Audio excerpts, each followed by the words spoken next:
Hello everyone, it's Katrina from the Alluring Bead Boutique, and I am here today to do a video on this component. Now, I showed this component on a previous video, but I've reworked it and I like this technique better. Now, this obviously is brick stitch here along the top, but I want to show you how to start. Now, when I made the first one, I started with ladder stitch, and it was really complicated, and I couldn't get it to suit me and to work right. But I'm going to start with square stitch this time, and I'm going to show you why. But first, I'm going to show you this warped bent needle, and I bend my needles a lot. But I just take a pair of pliers, and I kind of jiggle it around ever so lightly to straighten my little needle back up. This helps me to get a lot more life out of my needles. You don't want to get down here on your eye end with your pliers or you will mash that eye shut. And you don't want to get up here too close to the tip or you could potentially bend the tip of the needle. But to start, we're going to need some beads, obviously. So I've got these 8/0 Delicas, and they are transparent silver-lined dark topaz. I have some 8/0 Toho C beads, and these are Topaz Rainbow. And then I have these little bugle beads here, and they're just jet opaque, really pretty and shiny. And I got these in a sale through some kind of estate sale, and I'm not they weren't nothing was labeled. It's one pack of huge beads I got for like 25 bucks. Get my little ruler out here and put it to the millimeter side, and let's just do a quick measurement. They are right at about 6 millimeters long. Not sure what they call that size in bugles. Anyhow, so I've got about 3 feet of 6-pound fire line in the smoke on my needle, and I'm going to put a stop bead on. So let's go ahead and get a stop bead on. And you really don't need, you only need enough of a tail to tie a knot at the end. So put your bead on and then pass right back through it. Well, I got mine flipped around here somehow. And pull till you have a thread bridge sitting on the outside of this bead. You'll want to use a bead that is not part of your project beads. I'm going to slide mine on down until I only have a couple of inches of tail here. And so once you have your little stop bead in place, with a couple of inches of tail thread, we're going to pick up our first segment of beads, which is going to be an 8/0, a bugle, and an 8/0, and we're going to let those drop down to our stop bead.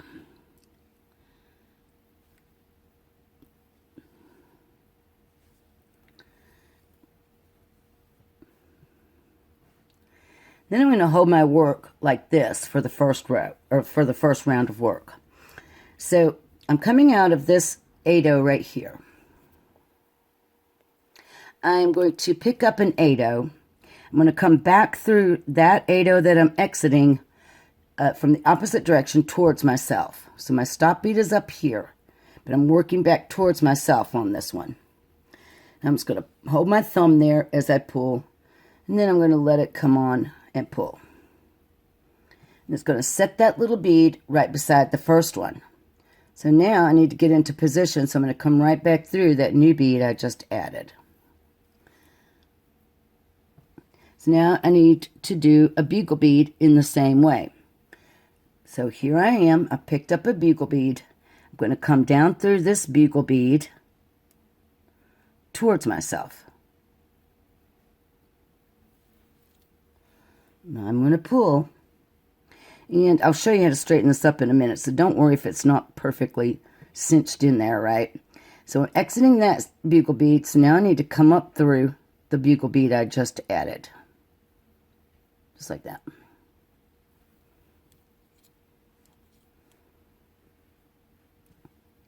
And now I need to add an 8/0. So I'm picking up my 8/0. I'm going to come down through this 8/0 right there next to the stop bead, back towards myself. And then I'm going to come back up through the 8/0 I just added, going away from myself, just like that.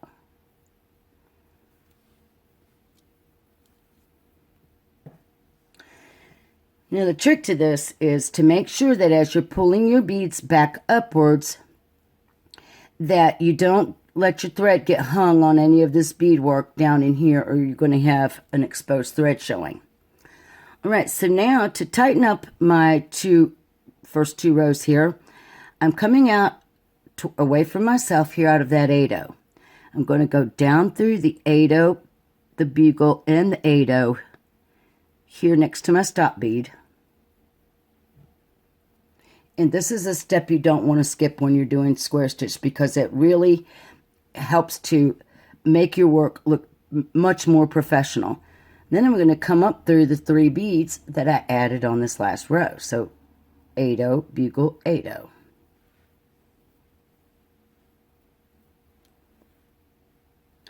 So there we have our first 2 rows. So now we're going to add the next row. So to do this, it's a lot easier if you just go ahead and flip your work. So now I'm going to start with my 8-0. I'm going to flip my work so that I'm continuously working towards myself. I've picked up this 8-0. I'm coming down through the first 8-0 here that my thread is exiting. And give a little wiggle. If you have to, you can straighten this bead up with your needle and then just pull your thread a little bit to tighten it. Now come right back up through the new bead that you just added.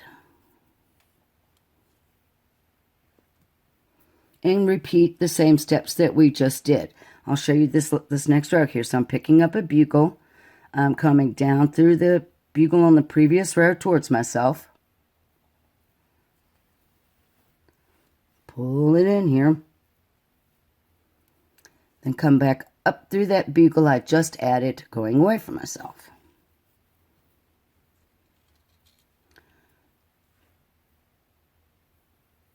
And then the 8-0. Pick up an 8-0, come down through the top 8-0 towards myself. Wiggle it around there till it sits side by side, like that. And then pass back up through the beads you just added. And now reinforce that row by passing through all 3 beads of the previous row, which is that center row there.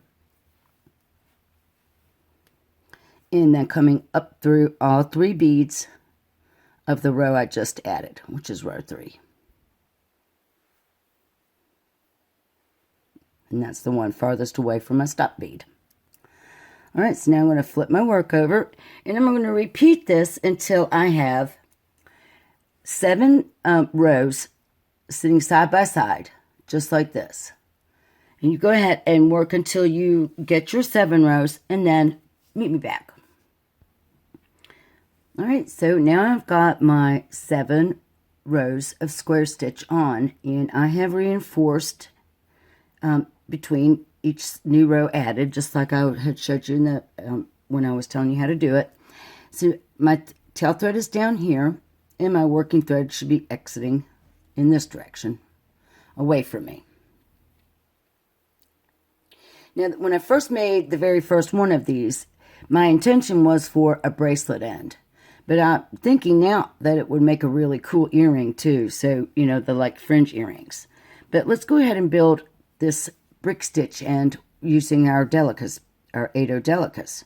So I'm going to go ahead and flip my work because I'm left-handed. And in brick stitch, I like to be working back to the left because I am left-handed. So when you start brick stitch, you're always going to pick up 2 beads. So I'm picking up 2 of my 8-0 delicas. And if you'll notice here, I have these little thread bridges between each of these 7 beads on the top. So I don't want to go under this first one. I want to skip over to the second one. And I'm going to take my needle and just go under those threads right there. And then I'm going to pull. And I have these 2 little crooked beads sitting here. So I'm going to take my needle and I'm going to come back up through this bead on my left because I'm working in that direction. If you're right-handed, you'll come up through the bead on the right. And you'll be working along the length of your beadwork this way. So now I want to straighten this bead. So I'm just going to take my needle, come right down through that bead 1. And now I'm going to pass my needle right back up through bead 2. And when you pull, don't pull too tightly, but you can pull perpendicular, like I'm pulling off to the left here, and you'll see that that sets those 2 beads nice and straight, and it's not pulling my work misshapen. You want it secure and not loose, but you don't want it really, really tight. All right, so now I'm ready for my next bead. So I'm going to pick up one of my 8 delicas again, and I'm going to come under that next little bridge between the next 2 beads. So that's right here. So I'm only picking up 1 this time. I'm pulling it in to the position, and then I'm going to take my needle and come right back up through that bead. The same bead I added. And when I pull, my thread snugs up underneath those beads like that. So now I've got it into position. I'm going to come across to the left with my thread. Or to the right, I should say. I'm going to pull towards the right because I want that bead to snug up next to the previous bead. Repeat that. Coming under the next thread bridge.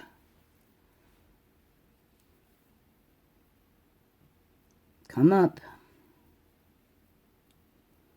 Don't get hung on your tail thread.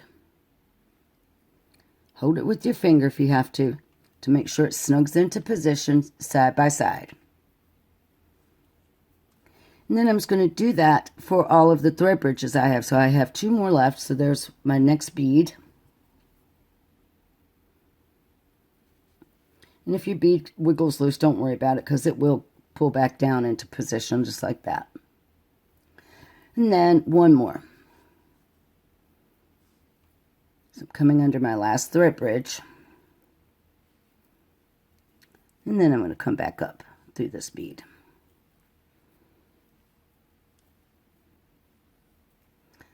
All right, so now, due to the nature of brick stitch and the size of the beads I'm using, you'll notice that I have a little bit of overhang with these little 8 seed beads, but that was the look that I was hoping for. When I made the first one, I had that look, and I wanted to keep it that way, so that is looking good. I like that little extra edging here with these 8 seed beads. Gives a nice little unique look. So now it's time for our next row. And we're going to be decreasing each time all the way up till we get to the top here where I only have 2 beads. So what all you got to do is I'm going to flip my work, and then I'm going to pick up 2 delicas. I'm going to make sure that they're similar in size because you don't want one being really tall and one being really short. I'm going to skip over to my second thread bridge. I'm going to come back up through the second bead.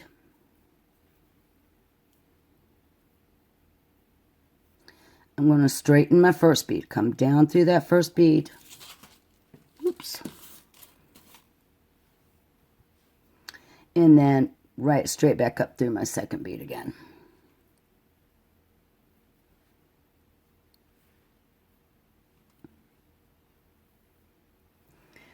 And now I'm going to work my way across, and this time I will only have 5 beads when I finish the row. On the next row I'll only have 4, the next row 3, and the last row 2. So go ahead and keep adding your little decreasing rows of brick stitch with your 8 cylinder beads, and then once you are finished with row 3, come back and we'll, or not row 3, excuse me, the row with 3 beads, meet me back here and we'll do the 2 beads here at the top together. So I've worked my way upwards and I'm ready to do this row that only has the 2 beads. So I'm going to go ahead and just pick up my 2 beads. And I'm going to come through this next thread bridge. There's only 2 thread bridges here. We're coming out of this bead. We're skipping that one and going into the second one. We're going to come back up through that second bead to the same side we're working on. And we're going to straighten bead 1, come right back down through bead 1. And then right back up through bead 2. And there our beads are straight and they look really nice. just a couple of tips is as you're working your brick stitch, make sure, you know, that you're not pulling it too tight. And you can lay it down like this and use your fingers to flatten your beadwork out, because this is a flat project. It's called flat brick stitch. And you can see here that I have a little bit of trouble with one little bead being a little bit smaller than the other on this one. And it's not that bad, so I'm not going to really worry about it. But like when you're working, you want to make sure that you're not using shorter beads and longer beads. Same holds true with these bugle beads. You want them to be as similar in size as you can get them. Now, you could potentially add one bead more bead here at the top and come off that way. Because I want to use these as bracelet ends, I have this handmade clasp that I made using some copper. And it's a hook and eye clasp that I just made it with wire. And I hammered it and textured it a little bit to give it a really rustic look. And I like it. I just haven't had the opportunity to use it in anything yet. So I want to use that. So when I'm leaving 2 beads is so that I can have, you know, something to connect these 2 holes here on this end of my clasp. And then for this end of my clasp, I can come between the wrapped loop end here and put it on like that. And that gives me room to add my clasp. Okay. So now, I'm not going to add the clasps onto my bracelet ends right now, because potentially these could also be used for earrings. So I wanted to show you quickly how you can work your way back down through the beadwork and be coming out of this same bead that your tail thread is exiting, so we can end our thread and make a knot. So I'm coming out of that delica away from myself on the right hand side.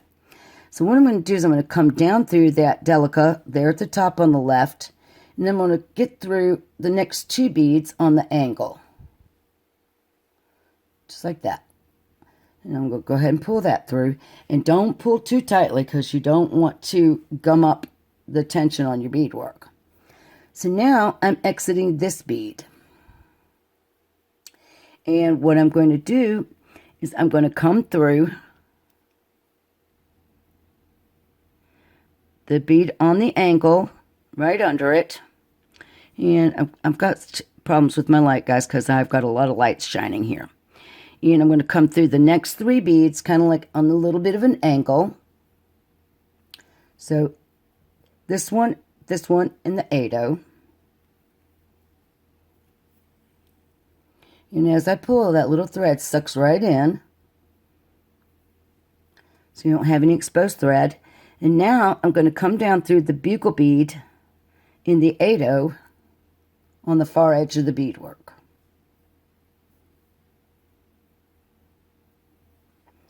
And I can take my tail thread off. I can take my stop bead off of my tail thread. And now I'm just going to tie 2 overhand knots with these 2 threads.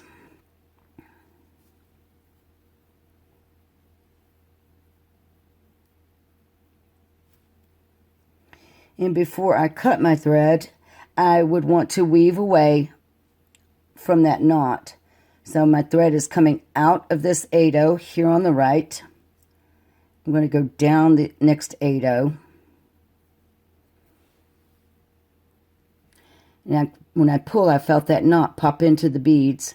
I'm going to come up through the next 8-0.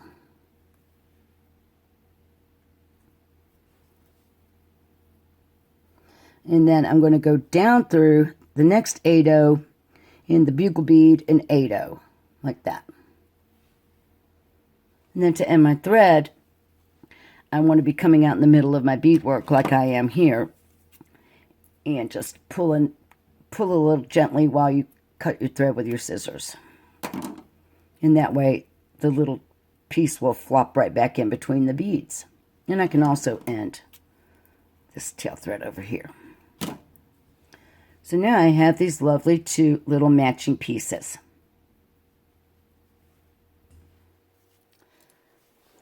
Alright, so you're probably wondering why I cut my thread off, but the reason I cut my thread off is because I want to show you a trick I figured out earlier.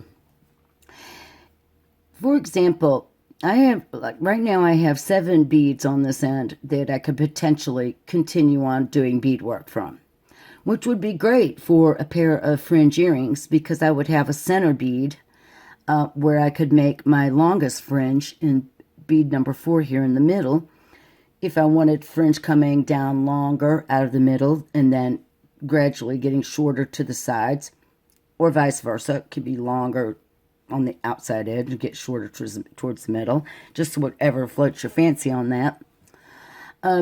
However, if you want to use these for bracelet ends, and you were, for example, going to be needing an an even number of beads here, which if you wanted to do herringbone, say a simple herringbone bracelet down off of this, you would need to have an even number of beads here for the most part. So what could we do about that? Well, what I'm going to do is I'm going to stitch back into this beadwork, and I'm going to show you how you could actually increase this beadwork without having to start over. So the first thing I would do is have to sew into my beadwork, and I want to sew in from the middle. So I'm going to pick those 3 beads right there to come down through. I'm going to come back up through these 3 right here. So that was the 3rd one in, so now I'm going up through the 2nd one in like that.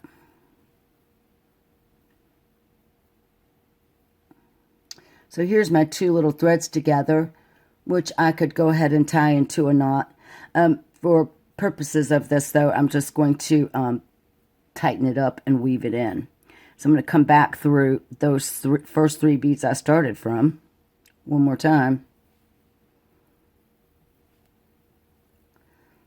And then I'm going to come back through the second 3 I went through, going up in the opposite direction. And then I'm going to come down through the 3 beads here on the edge to put myself into position. So the first thing I'm going to do if I want to increase this is I'm going to have to go back to square stitch. So I'm picking up one of my 8-ohs. My working thread is exiting towards myself, so I need to come back through that 8-oh towards myself. Then I need to go back up through the bead I just added. Now we're going to do the same thing with the bugle bead. Picking up a bugle, come down through that bugle bead right next door.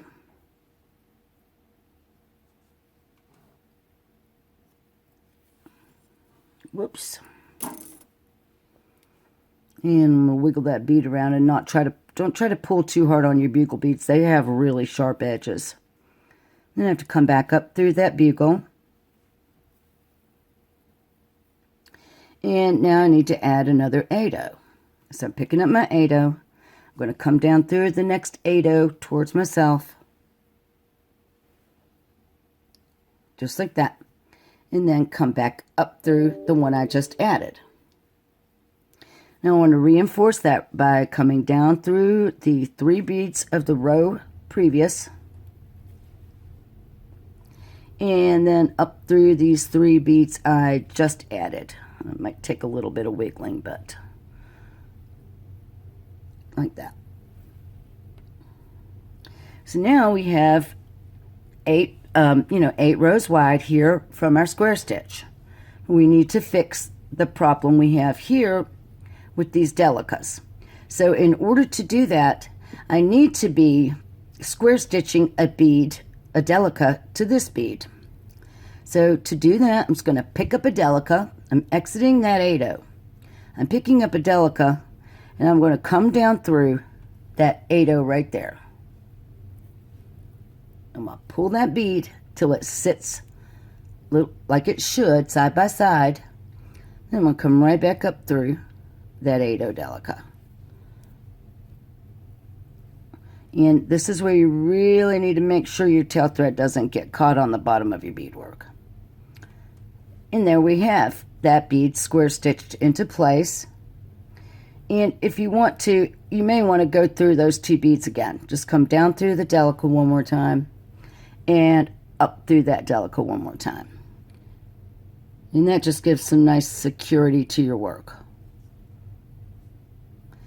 All right, so now we need to put one on the next row. So just do the same thing. Pick up a delica, come down through the delica next to where you want to add your new bead, scooch it into place, and come right back up through the bead you just added. And I'm going to repeat that for the next row up.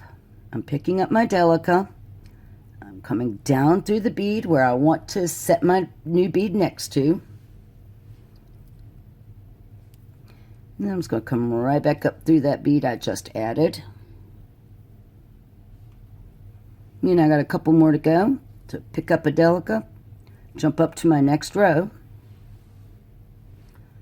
come back through my new bead. And watch your tail thread, folks. All right, so I have one more to do. I'm going to pick up my delica. And these kind of look a little shorter, so I'm going to find one that matches up. Because I don't want, especially here at the top of my beadwork, to have a big, tall bead up against these other ones. That one looks pretty good. So now I'm just going to jump up there with my bead, set it right beside the bead I want it to lay next to, and then come right back up through it. Get my tail thread out.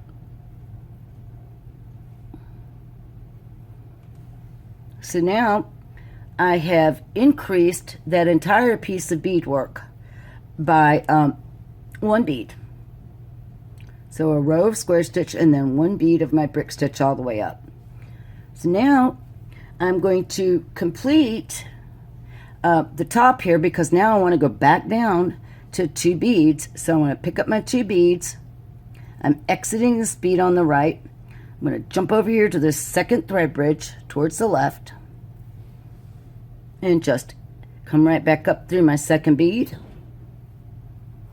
and then straighten out my first bead.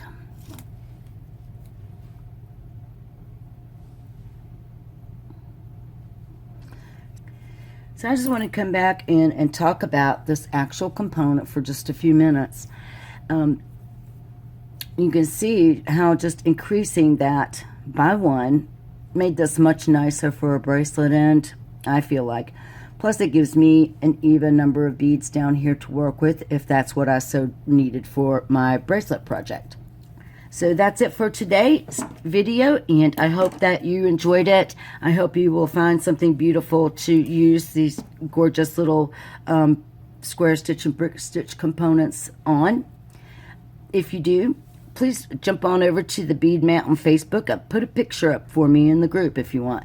I would love to start seeing some of your guys' work. I've been doing this now for a year and a half, and I've yet to see the first picture of anybody's work. So it would be really cool if somebody would just go ahead and join that group and post a picture of anything they might have made using some of my YouTube tutorials. I would really appreciate it. All right, so folks, make sure that you are subscribed to my channel. Jump on over to the alluringboutique.com.